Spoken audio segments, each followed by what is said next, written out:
Saudara-saudari terkasih, apakah saudara sudah memulai hari ini dengan penuh sukacita dan punya niat untuk berbuat baik meskipun kecil? Semoga Tuhan memberkati niat baik saudara. Jangan lupa hari ini harus hidup sepenuh hati, karena hidup hanya sekali. Jadi harus menjadi inspirasi. Inspirasi hari ini tentang orang yang dihina, direndahkan, dimaki-maki di depan banyak orang, dan dia sakit hati, dia marah sekali. Menurut saya wajar kalau kita direndahkan, kita dihina, dimaki-maki di depan banyak orang. Bahkan seringkali suami istri menjaga, boleh marah tetapi tidak di depan banyak orang. Kalau di depan banyak orang itu bisa merendahkan dan menghancurkan harga diri kita. Menurut saya wajar ya itu ya. Menurut Anda bagaimana? Wajar atau tidak? Tetapi ada orang yang ketika direndahkan, dimaki-maki, dibentak-bentak di depan umum, dia tidak sakit hati. Wajar nggak ya? Dia justru bersyukur di dalam hati. Pertama, orang itu yang menghina-hina, memaki-maki itu disadari sebagai berjasa terhadap dirinya. Pertama, karena itu mengungkapkan siapa dirinya, bukan tentang saya. Yang kedua, orang itu menghancurkan ego saya, sehingga saya tidak egois lagi. I am egoless. Dan karena saya egoless, tidak egois, maka saya lebih dekat dari Tuhan. Dan karena itu dia bersyukur betapa berjasanya orang itu yang menghina-hina dan memaki-maki saya di depan banyak orang. Peristiwa yang sama, yang satu sakit hati sampai 7 turunan, yang satu bersyukur karena dibebaskan dari egonya. Yang jelas dua-duanya adalah buah pikiran. Dan kita bisa menerimanya dengan dua cara yang extremely different. Dua cara yang sangat berbeda. Tergantung kita. Yang pertama, tidak bisa terima, tersinggung, sakit hati. Dan itu yang biasanya dianggap wajar. Karena dia bertindak, operate from her or his ego, bukan dari kesadaran. Dan karena itu dikaburkan oleh perasaan, dikaburkan oleh pikiran, dikaburkan oleh egoismenya.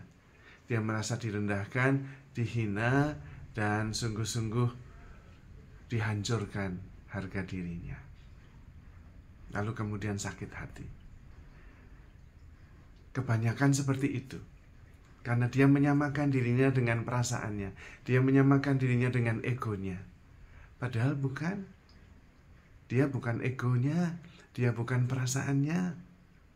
Buktinya ada orang lain yang direndahkan dengan kata-kata yang sama, dihina, dicaci maki, malah bisa bersyukur. Karena dia jernih. Hanya memikirkan yang baik. Bahwa orang itu sedang menghancurkan egonya, pride-nya, kesombongannya, sehingga dia tidak sombong lagi. Dia kehilangan egonya, dan karena itu malah bebas, lebih dekat dengan Tuhan, bisa mengasihi tanpa pamrih. Egoless. Dan betapa berjasanya orang itu. Nah, karena orang ini berpikir hanya yang baik, yang benar, yang mulia.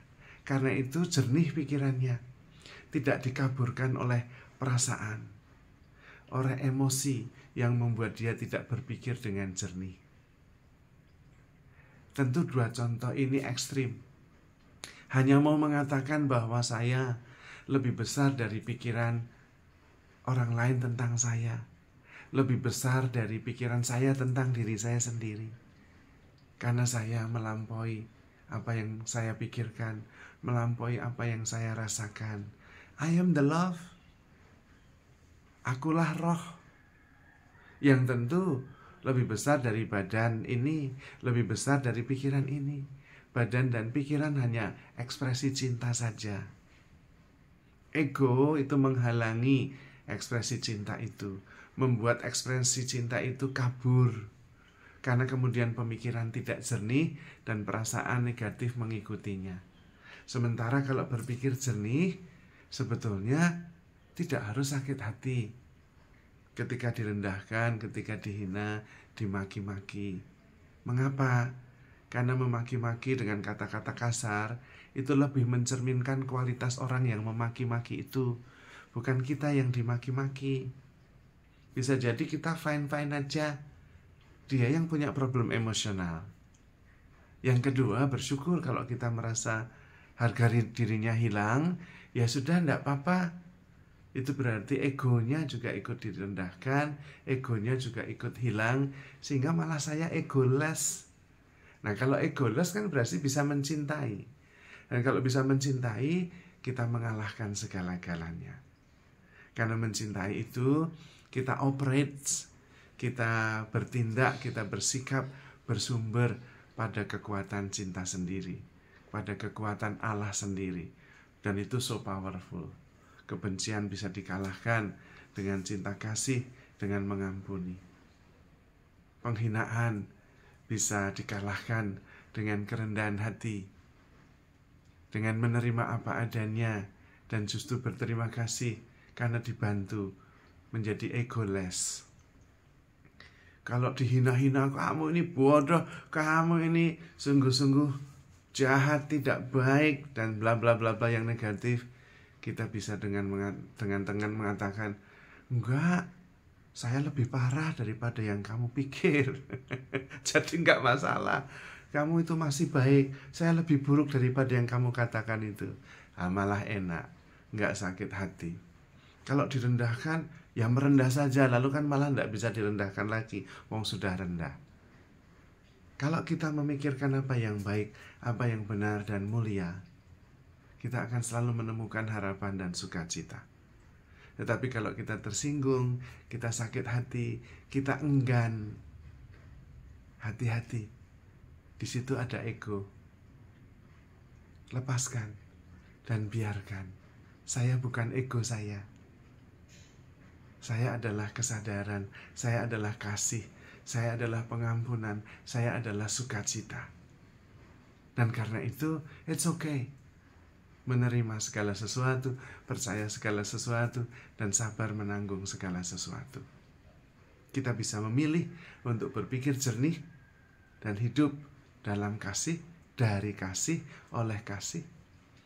Atau kita bisa berpikir dengan kabur karena dikaburkan oleh emosi negatif, tersinggung, sakit hati, dan kemudian tidak bisa berpikir dengan jernih, dan akhirnya tidak bisa bersyukur, tidak bisa bersukacita.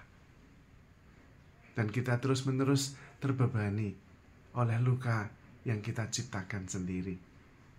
Maka kalau kita berpikir, berpikirlah yang baik, yang benar, dan yang mulia. Sesudah itu, alami saja, syukuri saja. Hidup itu menakjubkan apapun yang terjadi. Karena dengan mengalami, kita merasakan kehadiran Tuhan sendiri. Maka saudara-saudari terkasih, handle yourself with care, because you are love. Tuhan memberkati.